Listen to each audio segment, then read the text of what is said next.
Et salut, c'est Rémi, le permaculteur bourbonnais. J'espère que vous allez bien. On se retrouve aujourd'hui pour une nouvelle vidéo, les amis, où je vais tout simplement vous parler de la transformation de ce terrain. Alors, vous avez été nombreux dans les commentaires à me demander d'avoir une vue d'ensemble, une vue un peu plus large, on va dire. Donc, j'ai essayé de faire mon possible. J'espère que ce changement va vous plaire. Donc là, vous pouvez voir la zone, le cerisier, là où j'ai fait justement la dernière vidéo. Donc, on ira y faire un tour à la fin de cette vidéo pour vous montrer un petit peu l'évolution de qu'est-ce qui se passe sous ce cerisier en ce moment. Et puis là, je vais vous parler de cette partie-là du terrain. Donc le principe, j'ai fait, comme vous le savez, sur les autres parties du jardin, j'ai aussi des principes de planches plates. J'ai aussi des buts durs, mais ici, c'est vraiment des planches plates. C'est-à-dire c'est des planches de 75 cm de large par environ 15 à 20 cm de haut. Et on a donc des passe-pieds de 45 cm. Voilà, ce qui permet concrètement de pouvoir circuler dans des allées, de pouvoir aussi, je vais vous montrer, se mettre en position de travail pour pouvoir travailler le sol, faire des semis, etc. facilement, tout en gardant le dos bien droit. Et puis les passe-pieds, alors, moi, petite particularité, j'ai mis du vieux foin, de la paille dans les passe-pieds, pour la simple et bonne raison, c'est tout simplement pour maintenir l'humidité et aussi pour des raisons de confort, c'est-à-dire que quand on travaille à genoux, c'est plus agréable d'avoir les genoux dans de la paille que sur la terre et sur les cailloux. Voilà, ça évite de se faire mal. Donc c'est aussi pour maintenir l'humidité et éviter bien entendu tout simplement les adventices au niveau des allées. Alors aujourd'hui, je vais vous faire une vidéo sur justement ces planches qui font 10 mètres de long. Et donc je vais vous réaliser un semis et vous montrer comment je fais des semis sur ces planches. Je voulais aussi souhaiter la bienvenue à tous les gens qui viennent d'arriver sur la chaîne, tous les nouveaux abonnés qui découvrent peut-être cette chaîne. Ici vous êtes sur la chaîne d'un permaculteur qui est situé donc dans le Bourbonnais. Et je suis aussi, on va dire, dans la profession parce que je suis jardinier de métier. Donc je vais vous montrer tout ça maintenant et vous allez découvrir avec moi les différentes étapes pour pouvoir semer tout simplement une planche plate. Allez, c'est parti! Bon les amis, la première étape à faire, c'est de préparer la planche. La préparation du sol, c'est quelque chose de très très important quand vous faites un semis. Alors ici l'avantage, c'est que comme les planches font 75, vous voyez, je peux les enjamber facilement. Ensuite, ici c'est un râteau qui sert normalement, râteau à gazon à la base, avec des dents assez resserrées. Ça me permet vraiment de pouvoir tout simplement avoir un faible écartement entre les petits pics du râteau pour pouvoir tirer tout ce qui est petits cailloux, etc. Donc ensuite on vient aplanir le sol. Alors ici, comme vous le voyez, c'était une prairie, comme je vous l'ai dit, et on retrouve encore ce que l'on appelle la loupe, c'est-à-dire le système aérien de la prairie et le système racinaire, appelé aussi communément loupe. Donc tout ça, je vais y enlever, y mettre de côté. Ça va être recyclé tout simplement, vous le verrez plus tard dans d'autres vidéos. Je vais tout simplement faire des gros tas de cette loupe et planter dedans courgettes, potirons, etc. Enfin, vous verrez tout ça dans d'autres vidéos. Voilà, alors on prépare bien entendu la planche. Donc là, ça fume un petit peu parce qu'on n'a pas eu d'eau depuis quand même pas mal de temps. Il y a juste eu une toute petite précipitation, mais vraiment légère. Et on espère qu'il y aura de l'eau prochainement. Donc vous venez tout simplement préparer votre planche. Allez, je vous mets en accéléré maintenant.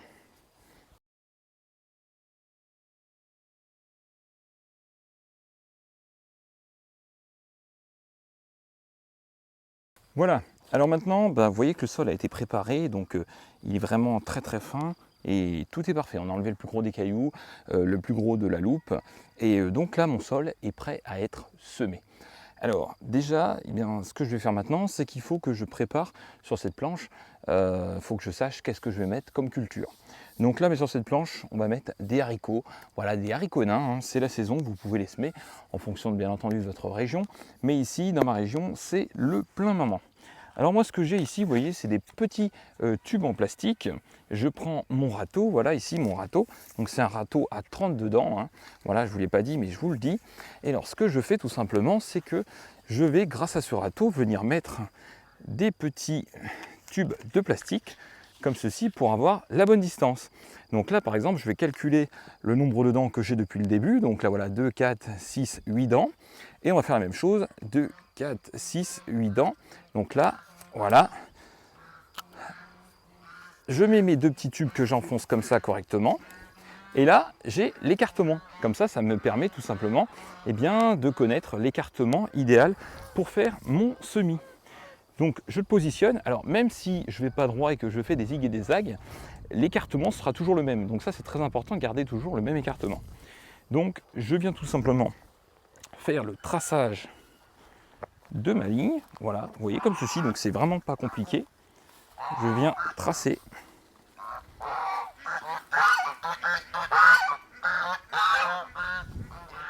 Voilà, une fois que le rayon a été fait, qu'est-ce qu'il me reste à faire? Eh bien, je vais tout simplement... Alors ici, j'ai besoin d'environ... Je vais planter, donc, comme je vous l'ai dit, des haricots. Et il me faut 2 à 3 cm de profondeur. Donc là, je pourrais très bien faire mon rayon comme ça, mais comme le sol est tellement sec que ça a tendance à ne pas assez creuser. Alors ce que je vais faire, je vais chercher un autre outil. Je vais vous montrer ça tout de suite.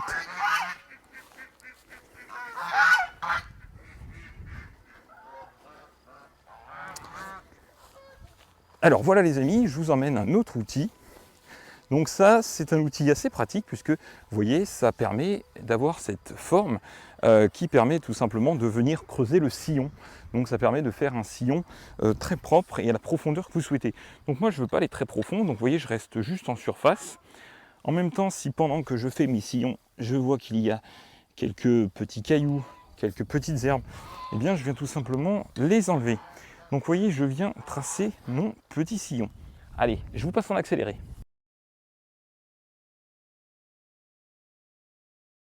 Voilà, alors maintenant, la prochaine étape, eh bien, on va tout simplement semer les graines. Donc là, on est sur des graines de haricots. C'est tout simplement la variété Skipper. Voilà. Et donc ici, je vais vous montrer comment tout simplement faire ce semis. Alors, la chose est très simple. En fait, on va tout simplement venir prendre dans sa main gauche, on va dire un petit paquet de graines. Voilà. Et ensuite, eh bien, on va tout simplement placer les graines donc à environ 3-4 cm de profondeur sur un espacement d'environ 15 à 20 cm. Voilà, donc là vous avez juste, alors vous pouvez le faire très bien à genoux, mais ça fonctionne aussi très bien debout, hein. Moi je vais le faire debout. Et donc voilà, ensuite vous espacez tout simplement comme ça, donc à l'œil, ou si vous voulez être plus précis, vous mettez tout simplement un petit cordeau, etc. si vous voulez faire quelque chose de droit, mais ça fonctionne très bien aussi à l'œil. Allez, maintenant je vous passe en accéléré.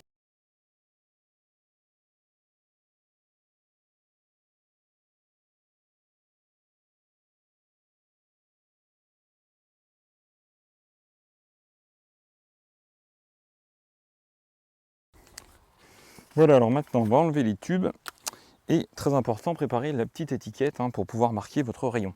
Donc je vais poser l'étiquette tout de suite au bout du rayon. Alors vous pouvez rajouter, important, la date du semis si vous le souhaitez sur l'étiquette. Ça peut être comme ça plus pratique pour vous pour savoir quand aura lieu à peu près une estimation de la levée.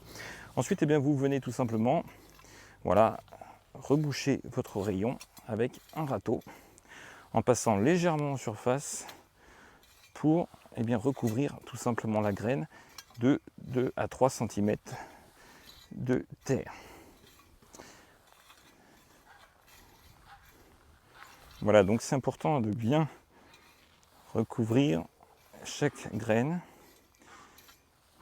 Et si vous voyez une graine qui est un petit peu hors sol ou à côté, n'hésitez pas à la remettre, bien entendu, dedans.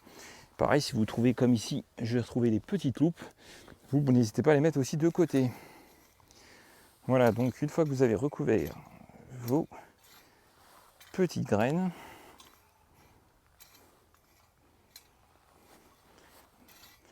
donc pareil, vous pouvez privilégier en fonction des conditions climatiques. Évitez de faire des semis, par exemple, s'il tombe des trompes d'eau ou s'il y a un vent très fort. Parce que quand il va y avoir du vent, tout simplement, si vous êtes sur des graines très fines, vous allez avoir la problématique tout simplement des graines qui risquent de s'envoler, de ne pas tomber là où vous souhaitez qu'elles s'implantent. Alors il existe aussi bien entendu différentes méthodes, des semoirs pour réaliser vos semis. Vous avez aussi différentes semis, donc les semis en rayon, les semis à la volée. J'aurai l'occasion de vous en parler lors de prochaines tout simplement vidéos. Voilà, donc là j'ai presque terminé de reboucher tout le rayon. Voilà. Et maintenant, on va passer à la suite. Alors la suite, c'est tout simplement l'arrosage. Allez, c'est parti. Voilà les amis, la prochaine étape, c'est tout simplement l'arrosage. Alors vous venez passer tout d'abord un premier coup. Alors vous voyez, moi c'est très sec, comme je vous l'ai dit. Donc moi je passe un premier coup, alors vous pouvez le faire à l'arrosoir. De préférence il faut voilà, une eau tempérée quand vous arrosez les légumes, hein, c'est préférable. Donc moi j'ai une grande longueur de tuyau, donc ça me permet avec le soleil de chauffer en partie l'eau et ça me permet d'avoir une eau tempérée. Donc ici ben ouais, vous mettez donc tout simplement un premier coup d'eau, voilà, en surface pour vraiment humecter le sol sans le compacter, hein, c'est très important, il ne faut pas faire une battance, c'est-à-dire il ne faut pas compacter votre sol, il faut passer vraiment un arrosage avec un système de pommes, hein, bien entendu. Voilà, un système tout simplement qui vous fasse un beau jet comme celui-ci. Et vous pouvez même, donc vous voyez, moi je peux très bien voilà, orienter le jet de façon à ce que ça tombe un petit peu comme sous la forme de pluie. Alors l'avantage de cultiver sur ces planches plates, c'est que vous voyez mon tuyau, lui reste dans le passe-pied. Donc il n'y a pas de risque de, voilà, d'arracher une autre culture à côté. Et pour empêcher que mon tuyau, quand je passe à un autre rayon, eh bien j'ai tout simplement des piquets qui sont au bout et qui me permettent de faire contourner le tuyau. Voilà. Allez, j'arrête de parler et j'arrose mon rayon correctement. Voilà, donc l'arrosage est important puisqu'il va permettre tout simplement la germination de vos graines, hein. Donc comme là, moi le sol était vraiment très sec, donc je vais faire un très bon arrosage. Donc je vais faire ce premier arrosage tout de suite, et puis je ferai un arrosage complémentaire ce soir, on va dire, à la tombée de nuit, voilà, pour que la fraîcheur, on va dire, de la nuit reste un maximum de temps. Moi, ce que je vous conseille dans l'arrosage de vos plants de légumes, c'est de faire un arrosage, bien entendu, en fin de journée, hein. Pas le matin, parce que après la journée va tout simplement absorber toute l'eau, le soleil, et la nuit, vos plantes ont le temps de mieux se régénérer, de mieux se reprendre, et l'humidité donc restera beaucoup plus longtemps sur votre planche. Donc voilà, vous faites un bon arrosage.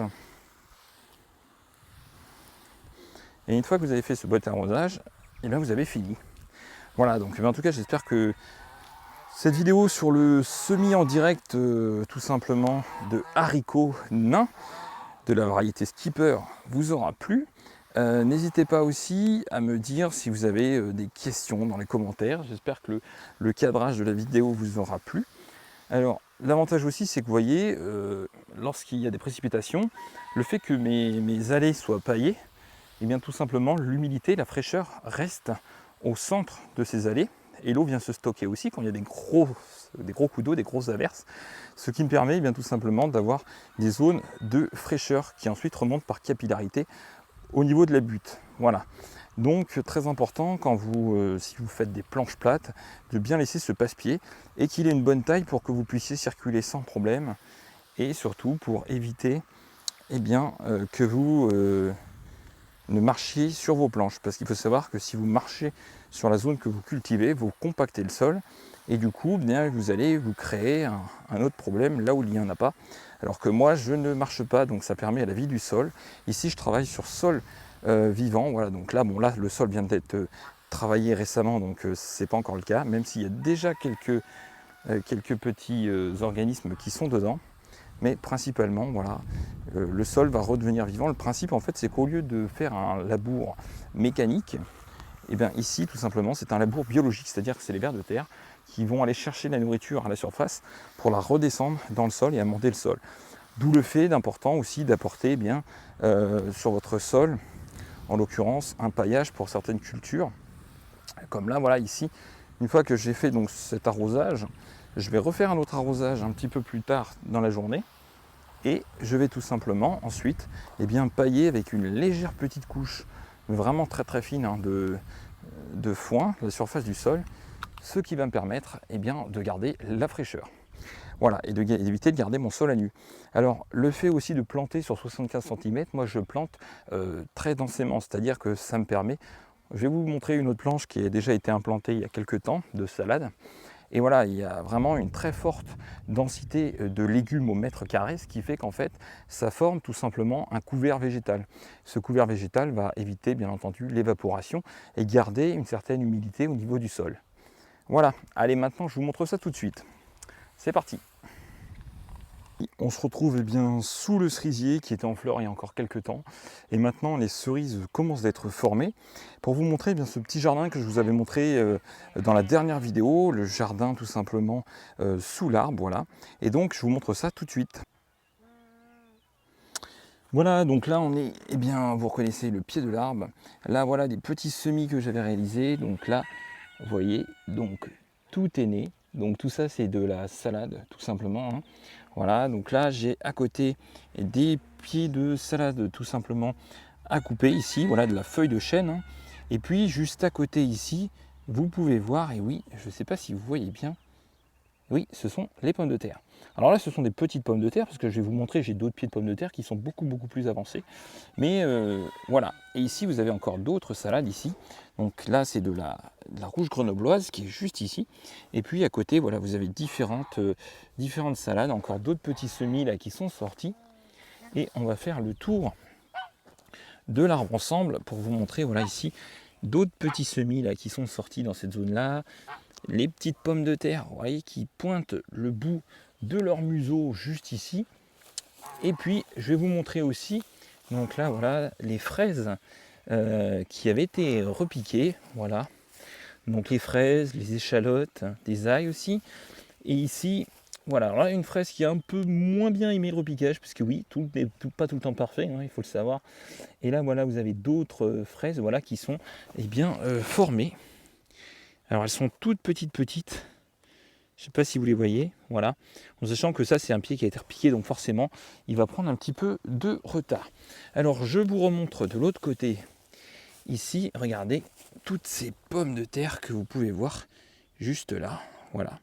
Donc, ces petites pommes de terre qui viennent de sortir. Et alors là, regardez, je vous montre. Il y en a un petit peu partout. Voilà, les petites pommes de terre qui sont là. Voilà tout ça. Et alors là, vous voyez, alors là, le vent ou un oiseau en a fait tomber. Ce sont les petites cerises qui sont formées. Voilà. Donc là, bon, je pense que c'est un oiseau qui a dû se percher, qui a fait tomber quelques cerises. Bon, pour vous montrer que, en tout cas, on risque d'avoir des cerises cette année. Donc ça, c'est plutôt cool. Alors, on va continuer. Ici, on passe dans l'autre partie où j'avais mis les fameux petits, tout simplement les petits morceaux de bois que je vous avais montré. Donc là, tout ce qui est radis, tout ça, c'est tout né. Des haricots, pas encore. Ici, donc, on a aussi des radis qui sont nés. Et puis les fleurs d'été commencent à naître un petit peu là-bas, voilà, tout doucement, gentiment. Donc voilà un petit peu l'évolution, je voulais vous montrer tout simplement toute cette zone. C'est tout simplement de pommes de terre sous paille. Voilà, donc sous paille et foin. Et donc, écoutez, je vous dirai ce qu'il en est lorsque ça sortira. Voilà un petit essai que j'ai réalisé. Voilà, donc là les amis, on est dans une autre zone du jardin.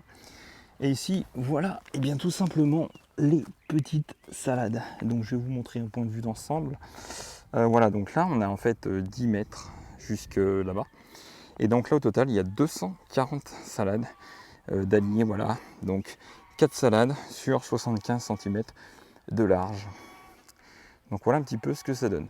À côté, bon là ça a été, ce sont d'autres planches qui sont semées, ici et ici. Là on a une autre petite planche. Et puis juste là aussi une autre petite planche avec déjà des laitues qui sont sorties. Voilà, donc je vous montre. Alors à côté c'était les tuiles parce que j'avais mis un voile de forçage. Parce qu'il y a quelques semaines encore, il y avait encore des petites gelées.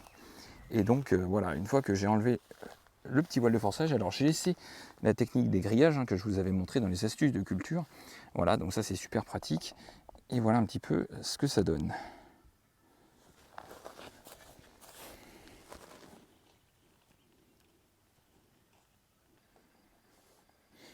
Voilà ici les petits pois et les pois mange-tout, vous voyez, qui ont bien poussé. Ils sont magnifiques, voilà. Et on va aller voir maintenant juste un petit peu plus loin les pommes de terre. Voilà ici les pommes de terre, comme vous le voyez, qui sont juste magnifiques. Vous voyez ma main, et ils font déjà une très belle taille. Donc voilà un petit peu les quelques pieds de pommes de terre qui eux sont bien avancés. Voilà. Alors je vais vous montrer aussi maintenant les poireaux. Voilà les amis, je voulais vous laisser aussi sur cette petite note. Voilà quelques naissances qui ont lieu bien tout simplement cette semaine. J'espère que cette vidéo vous a plu. On se retrouve très bientôt pour de nouvelles vidéos. N'oubliez pas de jardiner, de vous amuser et on vous dit à très bientôt. Allez, ciao ciao!